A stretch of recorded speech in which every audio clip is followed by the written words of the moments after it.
like I said, we are talking about AI and graduate school application. You might ask yourself, what is AI and what is its role in helping a student, a potential student, to apply to a particular school? I see a lot of nuances. I see a lot of potentials with AI tools. I'm not part of those people that they think that AI has come to destroy the world. I am part of the few people who believe that AI has actually come and it has come to stay. And in the next 3, 4 years, if you don't teach students how to use it in a more ethical manner, it is something that is going to be in a system that you can't do anything without it. So the more you adjust yourself, the more you get yourself used to some of the things that goes into the AI usage and the AI uses and its implications, the more it helps you to prepare for whatever it is that it might turn into in the coming years. So let me share my screen. So I'm just using this Gemini prompt that I got. I just made a query. I was like, how can AI help me in my graduate school application? And this is what I got. So I'm just going to read. And as I read, I'll try and explain it for us to get an idea of what goes into using AI to help in our graduate school applications, right?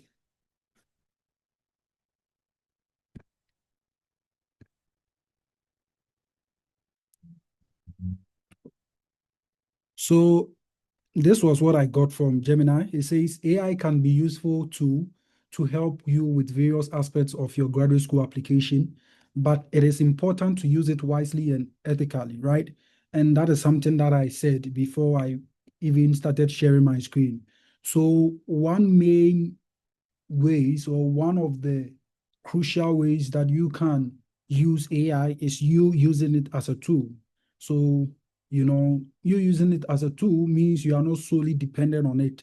You using it as a tool means that you are letting your intellectual creativity also be at play whenever you are using AI. There are some people that they use AI and they don't really check the sources, they don't really check whether AI has plagiarized, whether AI is actually giving them the right information, whether AI is giving them the right sources, right? People don't really check. They just put the information there, whatever ChatGPT will give them, they will just take it and they will just apply it, which is not good. You always have to make sure your humanness, or you always have to make sure that your thinking abilities are always at play whenever you are using AI. Because if you are not creative enough, if you are not even taking care of how to make the prompt, because making the prompt or putting in the right prompt also matters when it comes to you using this AI.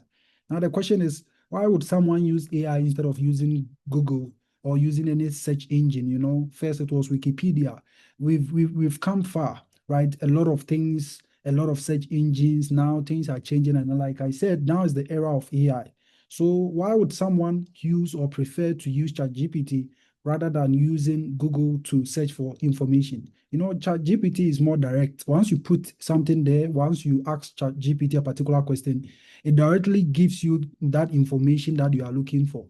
It goes on the internet, taps from a lot of sources and try to bring all of them together and all of that. That is why I said sometimes, or for most part, you have to check the sources, because sometimes it just plagiarizes stuff for you and you might use them just as it is and it might affect you one way or the other.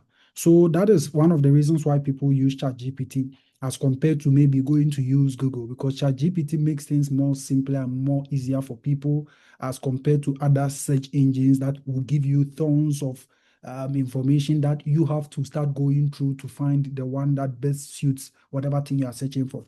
So first and foremost, you can use AI to help in your graduate school application, but use it, one, as a tool, and two, use it ethically. That is one thing I love about this AI stuff. One specialization of AI that I love is ethical uses, right? We have AI fairness, we have a lot of stuff going on. And when I talk about AI, it's very broad, but please bring your minds to generative models or generative AI models, which is definitely some of them. You can talk about the Chat GPT, and other stuffs that are in the system. Now we have a lot of them. We have DeepSeek, we have a lot of them in the system. So let's go right into it. Here are some ways AI can assist you. One, brainstorming and structuring. So here it says AI can help you generate ideas for your personal statement or statement of purpose by suggesting relevant topics based on your interest and chosen field. So that is one of the main things you have to put in mind, right? Brainstorming and structuring. So you can just put your CV or you can put a draft in ChatGPT and you tell ChatGPT, based on my statement of purpose or based on my resume, can you pinpoint or can you brainstorm ideas for me, some relevant areas that I can use in writing my statement of purpose?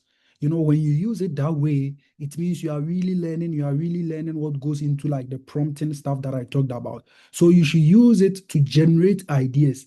And generating ideas doesn't mean you just pick it just as it is and you paste it in your Word document. You still have to go through to see the most important part that you think resonates with you. Because like I said, ChatGPT can just go and pick any information that does not even relate to your CV or that does not even relate to your rough draft of the statement of purpose. So you always have to make sure that your human intuition is following whatever thing you are doing.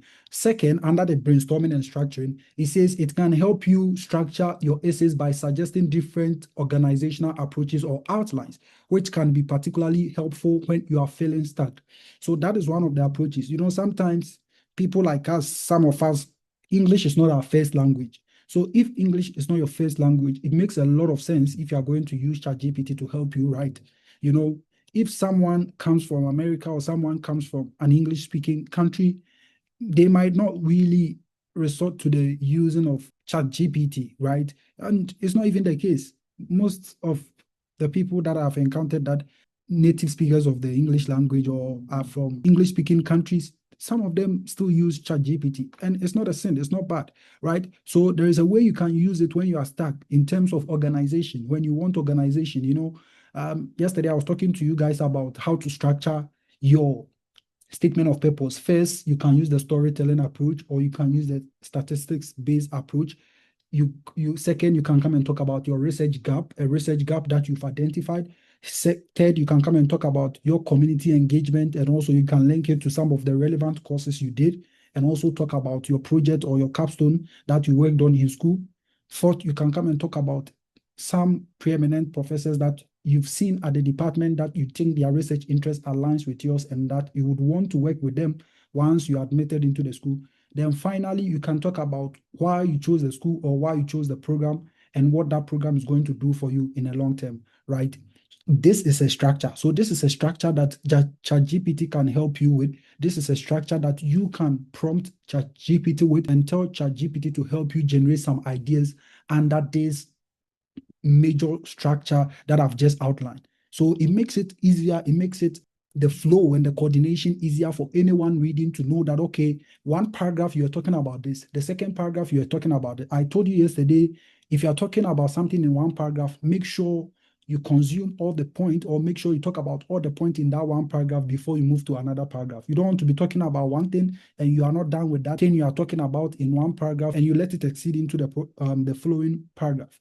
It's not bad, but anytime you want to do that, you want to make sure that what you are talking about is just emphasizing or buttressing a particular point, and you move straight to the new idea that you want to talk about in that different paragraph, right? So let's go to the next one. It says it helps in drafting and refining. So what does it mean? AI tools can help you draft sections of your essay based on bullet points or notes, helping you overcome writer's block. So that is also another good part, right? It helps with draft sessions. So like I said, we are going with structure. Your statement of purpose shouldn't be in bullet form. So any statement of purpose you are writing that is in a bullet form, I wouldn't advise you. So if ChatGPT gives you a bullet approach of stating your ideas, I wouldn't say that is the best. Always go with a paragraph-based approach or an essay format, right? So let's go to the second one. It says drafting and refining, right? So it says AI proofreading tools can check for grammar, spelling, and punctuation errors, improving the overall quality and readability for your writing. And this is good. You can put your rough draft into ChatGPT and tell ChatGPT to correct Concord error, to tell ChatGPT to correct certain sentences, put certain punctuation marks there, and make the thoughts flow well, right? That is one of the ways you can use ChatGPT. And it's not just ChatGPT. There are other generative AI models that you can use, something like Cobot. And these things that I'm mentioning, you don't need a premium account before you can use them. Cobot, you can use it to check error. You can use it to paraphrase. You can use it to even check your grammar, your spellings.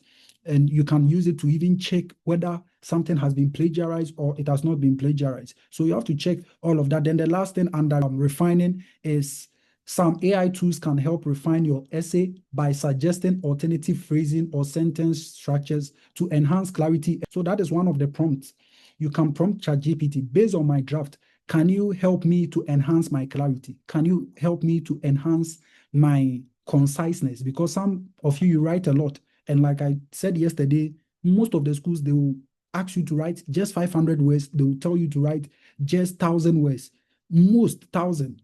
Least is like going to be 500 words. But let's say you have almost 3 pages of words, right? You have almost 3 pages and you've exceeded the word limit. How do you cut it? You can tell ChatGPT, based on my statement of purpose, I have exceeded the word count. Can you help me cut it down? Can you help me get just 500 words instead of the 2,000 words I've gotten and make it concise? Make sure you are capturing the salient point. Make sure you are capturing the important details and leave the ones that you think will not really attract the attention of my reader. You see how I just stated the prompt? So that is one thing about these models. It's all about the prompt. It's all about how you prompt it, and it's all about how you are using your creative abilities to get that particular information that best suits whatever thing you are applying for. So please be mindful of that. Then we have creating resumes and CVs. What you can do about creating resumes and CVs, I gave you a template. So the template I gave you, you can upload it into ChatGPT. There is a way you can upload it. Once you upload it, upload yours as well and tell ChatGPT to give you a format based on the one you've uploaded, based on the sample template you've given ChatGPT. And ChatGPT will give you. And that is even the advanced version of ChatGPT. It can even give you a Word template format like the one you just gave it. So you can use it like that. If you can't, I've told you that the trick about CV is just about the bulletin, the Times New Romans. Normally, you have to use the Times New Romans. It doesn't matter. You can use any one you feel is good for you. Also, make sure the format is the same, right? In terms of the font size is the same. Don't do someplace like 12, someplace 14. You want there to be coherence. You want there to be a flow of whatever thing you are putting there. So if you want to highlight the date and the places you worked, highlight them. If you want to bolden your job role, bolding it. If you want to bolding where you work, you bolding it. Then also use bullet forms, right?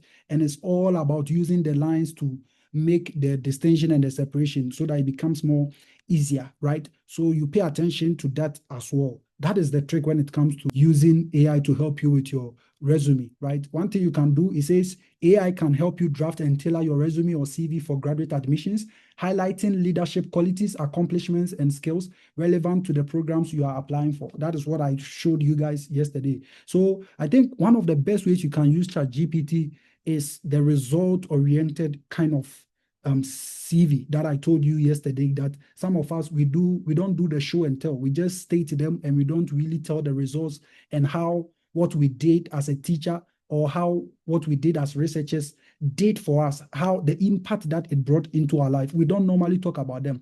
So if you are a TA or you are a teacher, it's not just about grading and teaching students. How did it impact you? Maybe it impacted you in ways that it gave you diverse ways of dealing with students who are coming from different backgrounds, who have different orientations, right? Okay, so you worked here as an emergency call dispatcher. As an emergency call dispatcher, what did you learn? I learned the habit of communicating with people. I learned the habit of becoming calm under pressure. So these are result-oriented kind of CV. These are results oriented kind of approaches that you always have to employ or deploy when it comes to organizing your CV, okay? So you can tell ChatGPT, based on my CV, I was a teacher here. Can you redraft or make it sound more result oriented? And you'll be surprised the kind of information that ChatGPT will give you. And like I said, once it gives it to you, just take the salient ones, and not everything ChatGPT will give you is proper. So you have to make sure you are looking at the things properly.